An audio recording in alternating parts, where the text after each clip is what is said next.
Hi, welcome back to GLP-1 Central. So today's topic is going to be on Ozempic face.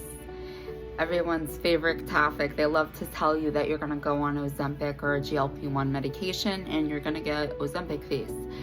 So let's talk about it. Hi, my name is Nurse Elizabeth. I am the host of GLP1Central.com, and I am here to educate you guys and discuss all about GLP-1 medications.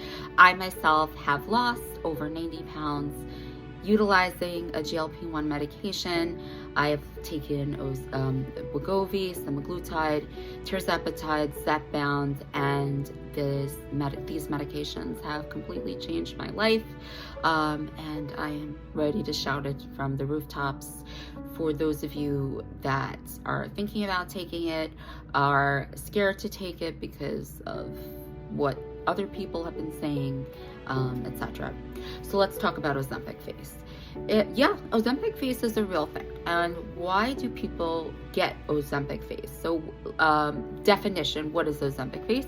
Ozempic face is kind of like where you get this like sagging skin, and then like you could see like there's like no muscle in the face, and the face looks all like this, almost like a little distorted looking. You know, there have been other terminologies as well. We won't go into all of them.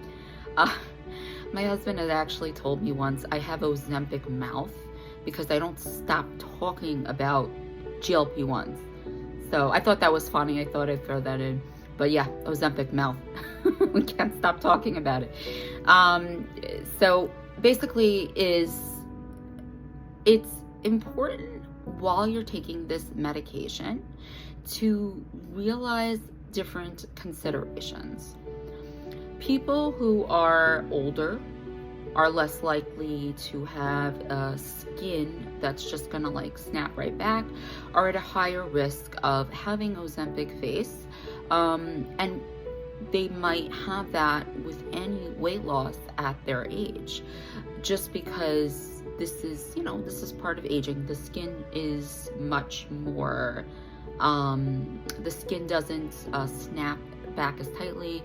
They also say this, like when you lose weight, when you're, for example, as a young teen or in your teens or 20s, you're less likely to have loose skin. That doesn't mean you're not going to get it, but you're less likely to have loose skin, stretch marks, than if you are losing weight at an older age or after, for example, having children.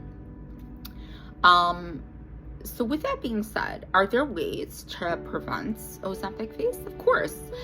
You could try to make sure you don't lose weight too fast. I know we love to see the numbers drop like crazy, but you need to be at, and I think I'm getting this right, I will correct it if it's wrong, 0.5% to 1% of your body weight per week, and no more of that. And I remember referencing that from, hearing that from a physician. If you're losing like 5 pounds a week, that might put you at a higher risk of Ozempic face and a lot of other conditions as well.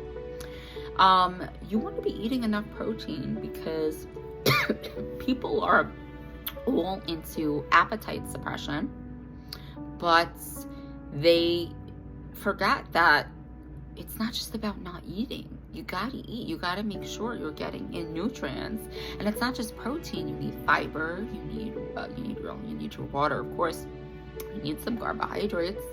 Unless you're really going carnivore or keto on this, and no judgment. That's up to you if that's what you and your doctor say is okay. I have vegans also, like they're not touching chicken, protein, certain types of protein. But you gotta make sure you're eating nutritiously while you're taking this medication, because you essentially, people get their wish. They just wish they weren't obsessed with food all the time, and that's great, but now you have to actively try. I'm not saying you have to like crazy obsess, but you have to try to get nutrients in. And you can't like let's say you have a lower appetite and the only thing you want to eat is potato chips. Get yourself something else. Get like Quest chips, or get make an alternative.